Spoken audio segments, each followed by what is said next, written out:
Ja, jag vet ju inte hur mycket ni tittar på mina filmer, men när jag plockade ner bromsarna så har man ju såna här små bromskolvar. Eller det heter det inte, bromscylindrar som sitter där bak på insidan av bromstrumman, och den här delen sticker ut på baksidan av bromsskölden. Och jag ska visa lite sen hur det ser ut egentligen, om ni som inte har sett det. Men man kan säga att den ser ut så här, och då funkar det så att den här sticker då ut på utsidan av bromsskölden, och där är inne i bromsen. Här kommer oljetrycket, alltså bromsvätsketrycket in. Det är inte bromsolja utan bromsvätska.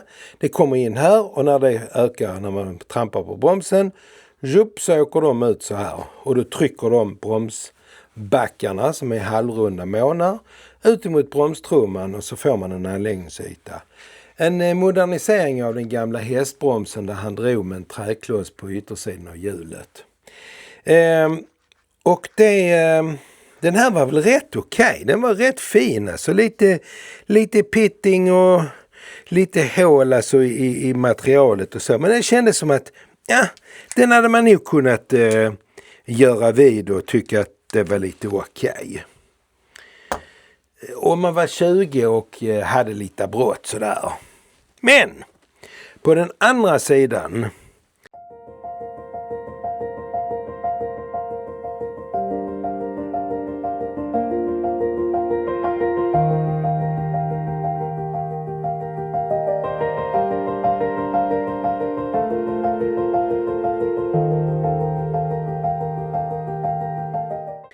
där det läckte, där var det inte lika skoj.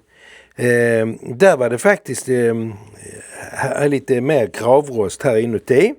Och den såg riktigt tradig ut. Jag tänkte lite som man kan nog ändå kira till den. Men luftnipplen som sitter där, som vi ska ha sen när vi luftar dem, den satt ju precis fastrostad.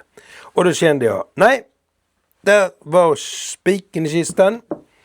Jag ringer till min kära vän. Han heter så mycket som...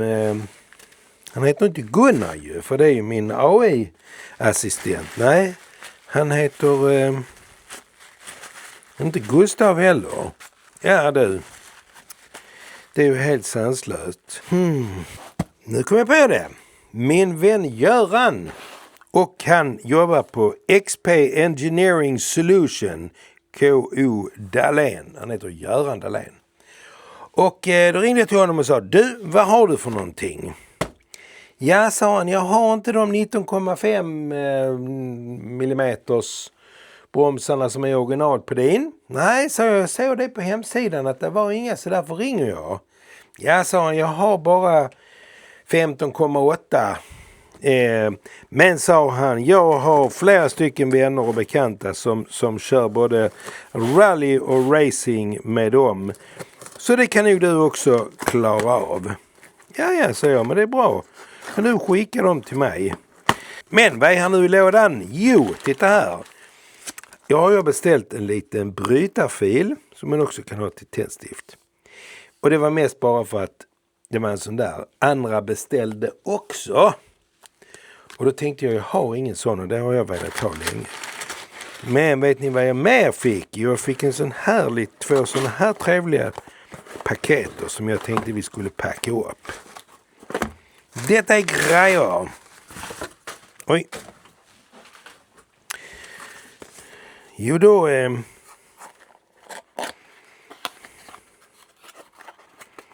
vad hittar man väl här? Titta. Tada! En helt ny bromskolv. Helt nya grejer. Fräscht och fint.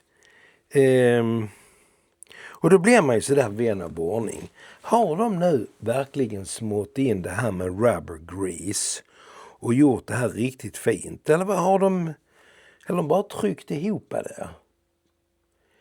Jag litar ju inte på sånt. Faktiskt inte för 5 öre. För jag har sett så mycket tosigheter där man tänker att de är proffs. De är proffs och de kan det här och de vet precis vad de ska göra. Och så monterar man isär det och så är det torrmonterat så det går knappt att skilja det åt. Och då undrar man ju, har de här gjort så också? Tro. Och då gör vi en liten analys. Vi plockar helt enkelt av en och tittar lite och känner lite. Hur känns det? Det känns skönt. Titta. Det är rätt gjort. Det är bra. Helt plötsligt så känns det ju som att nu behöver vi inte kolla mer än så. Sen är frågan då. Ska det verkligen vara så torrt och så där? Nej, jag tycker inte det. Jag tycker gott att det kan vara lite grejer som jag har här borta. Ska jag visa här. För då har jag någonting här som heter Rubber Grease. Lubrication Grease for Cylinders and Valves. Smörjfett för cylindrar och ventiler. Och det är inget vanligt smörjfett. För smörjfett och sådana här gummiprylar, det går inte ihop. Det sväller och blir som en gelé. Men det här, rubber grease, det kan man använda. Lägger man en sån liten. Tycker jag man lägger en sån där inne. Och så kan vi helst. Ska den liksom vara där och verkligen smörja på den här cylindern så att när den. Det ska liksom inte bli någon rost och andra tråkigheter där inne bakom det här lilla gummit. Så att den här cylindern ska bli så, eller kolven ska bli så trist som originalet. Utan jag tycker att nej. Oj.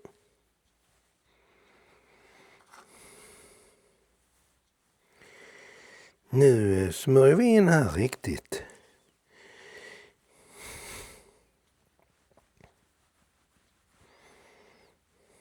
Nu kan du väl hoppa på där din lille fan, höll jag på sig.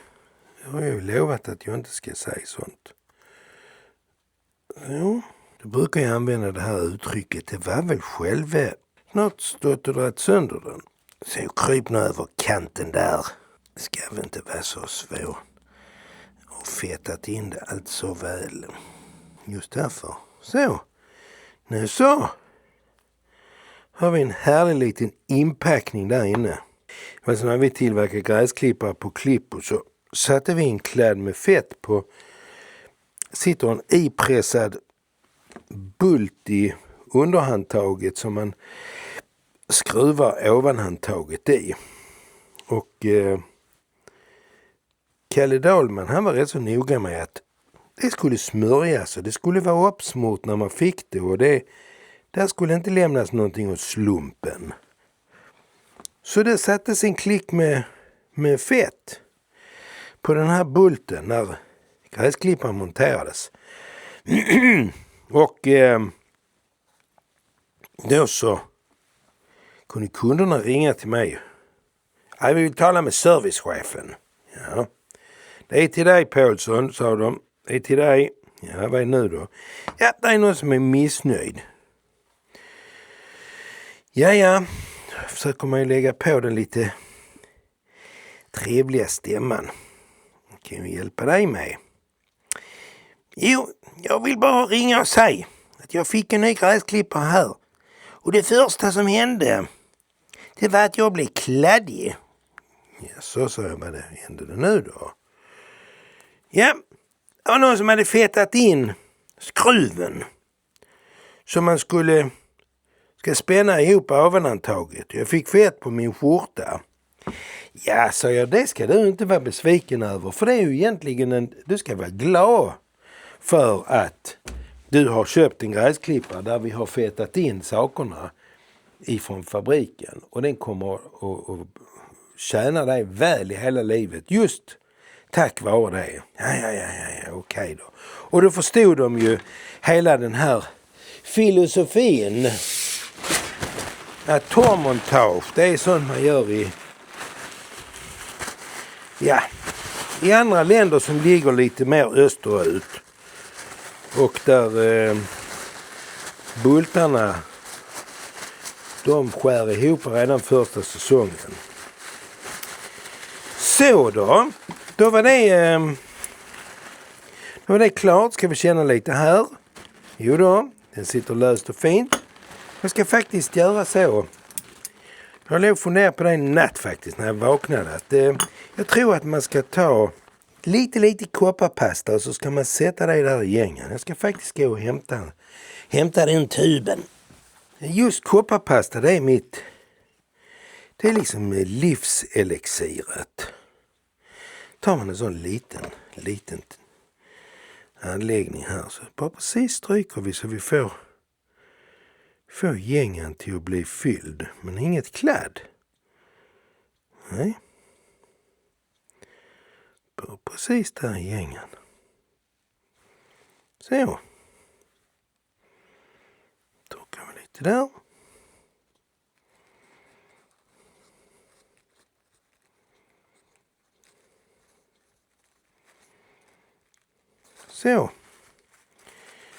Så nästa generation,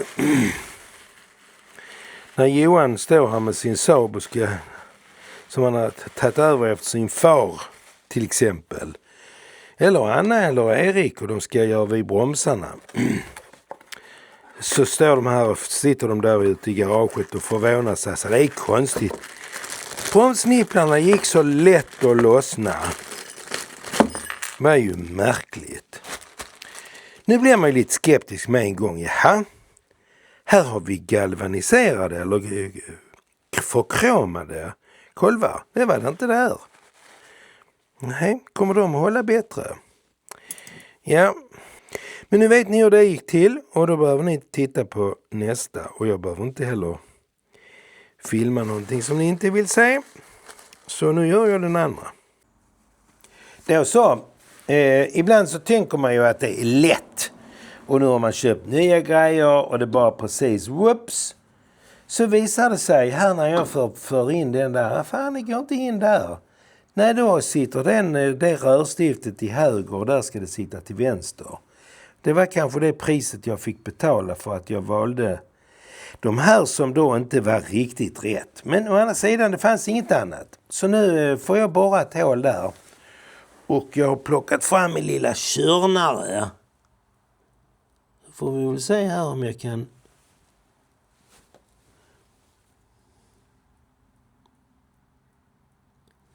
dras med det här. Så. Jag fick ju inte det där bromsröret riktigt tätt tyvärr. Så den har ju stått och läckt här lite. Nu gerar vi upp här på tvåan.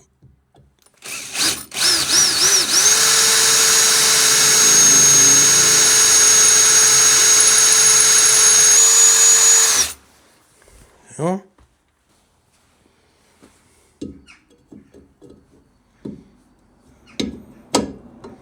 Där satt den. Titta.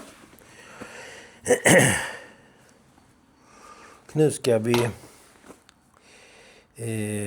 vi sätta fast den också. Då sitter den med en sån här liten...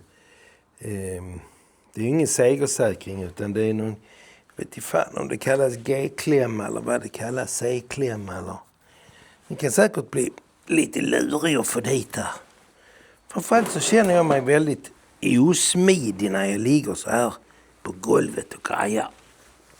Jag skulle vilja haft en billyft. Nu ser ni väl inte ett skit här. Men det gör inte jag heller. Känner jag att det här är ett litet tvåmansjobb. Ska man helst ha någon som knackar där till en.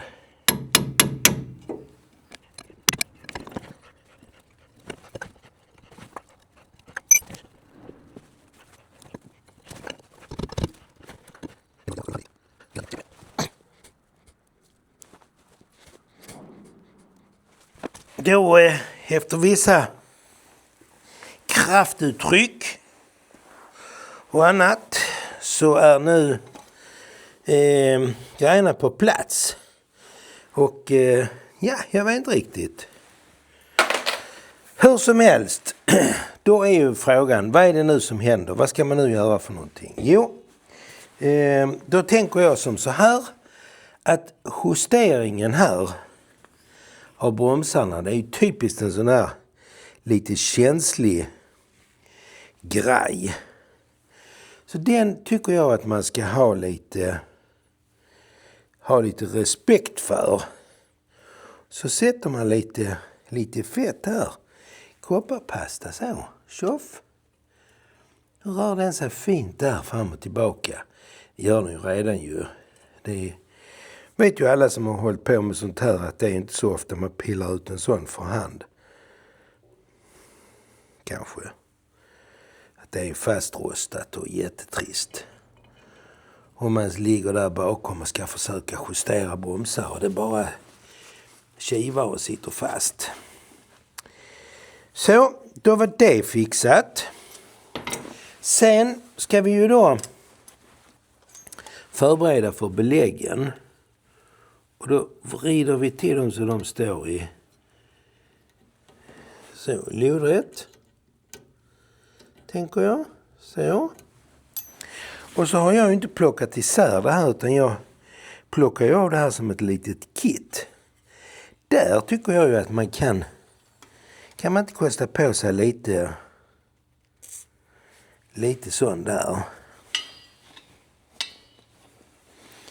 Vad säger ni om det? Ja,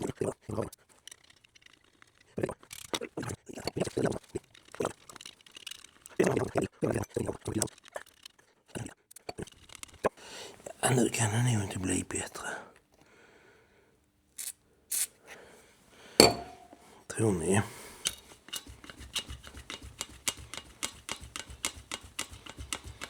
Så.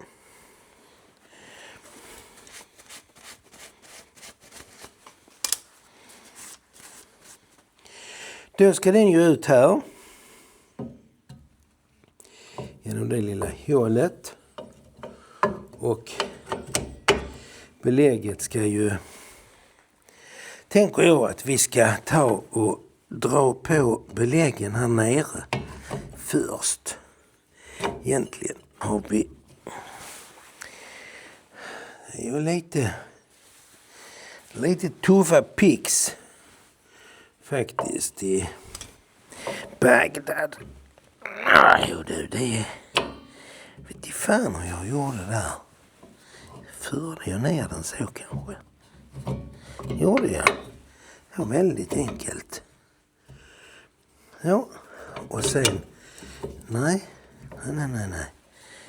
Ner med dig där så. Blir du där.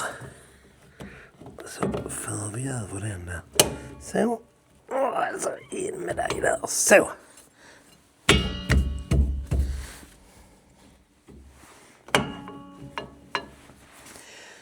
Sitter de där i läge och så... Går den ut. Rent och fint. Sen har vi de här rätt knepiga hållarna. Som är här bakom. Ett litet stift där så. Så är det en fjäder.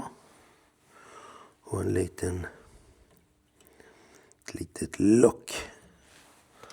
Så brukar jag ta en sån här tång. Och så trycker man till där.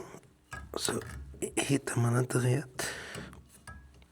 Och så går det tungt som fan.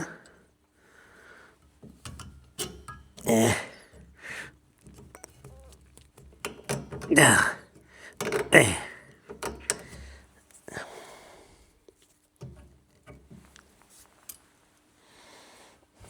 Det var ju väldigt komprimerat. Ja. Dela rätt.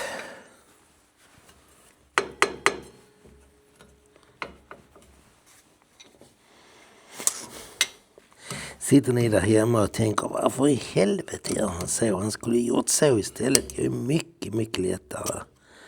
Men ni vet hur det är. Man gör ju som man tror att det är rätt ju. Man kan ju inget annat. Så det är ju utmaningen. Ibland när man märker att vissa grejer är ju inte så lätta. Så. Det var så långt. Insmort. De här handbromsbackarna. Justeringen är fingerlätt. Inte nu när det är sån press på det, men innan. Den är fäst. De här är på. Nu ska vi sätta på trumman.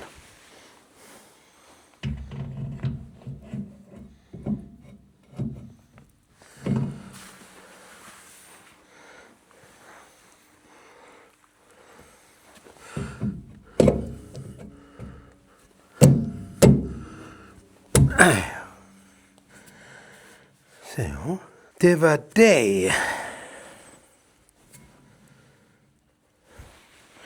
Inget muller.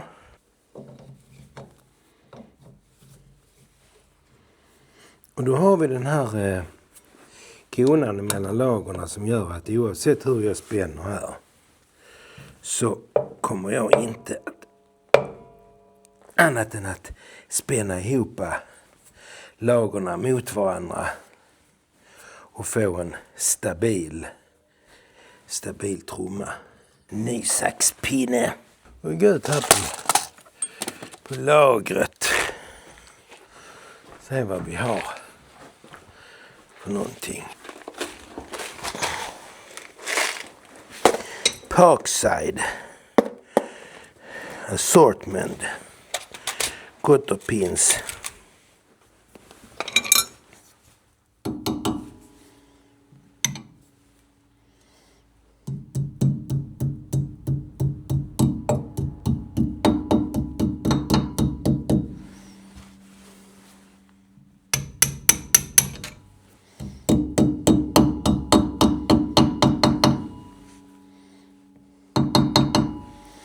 Så då.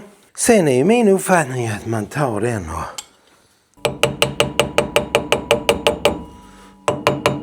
ska vi koppla handbromsvajern baksidan. Sen får här komma på ett litet nödhjul nu när vi ska rulla bilen ut och in för lackering.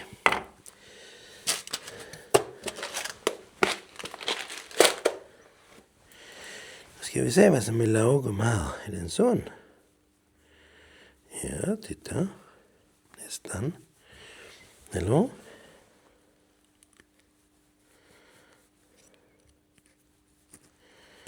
Ja. Det blir nog i tajtaste laget där. Vad gör man då? Man tar en liten sån. Det är 2 millimeter så. Röjer hålet med.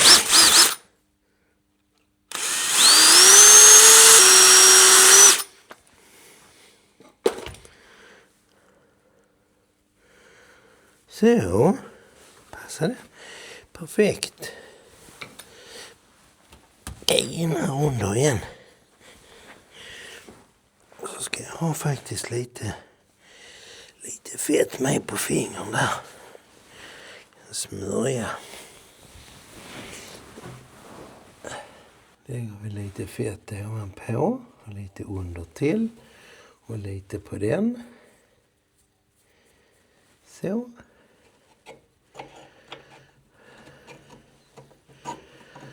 Och så känner vi här att det rör sig och känns ju bara helt fantastiskt att få lov att montera nya grejer. Veta att det kommer i alla fall inte att klydda här bak. Inte minst med en gång. Så. Sen vad som nu händer är att när jag sen har gjort vid och ska justera in bromsarna så kommer jag ta mitt specialverktyg när jag har letat upp det. Och så kommer jag pressa ut beläggen här till jag precis känner att de ligger mot. Och sen så när jag väl bromsar så tar de en gång. Ja, det var allt från... Det går över på andra sidan, men jag tänker att det behöver ni inte vara med på, så roligt är det inte.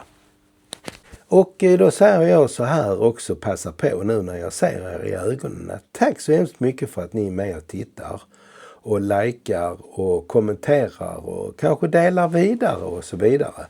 Det är väldigt uppskattat. Och är det så ni vill sponsra med ett slippapper eller en kopp kaffe eller något sånt, så finns det faktiskt i beskrivningen här nere en möjlighet att göra det om man nu vill det. Det är någon som faktiskt har skrivit till mig och tyckte det var skoj. Så det tycker jag att det uppmuntrar jag. Tack för att ni hänger med.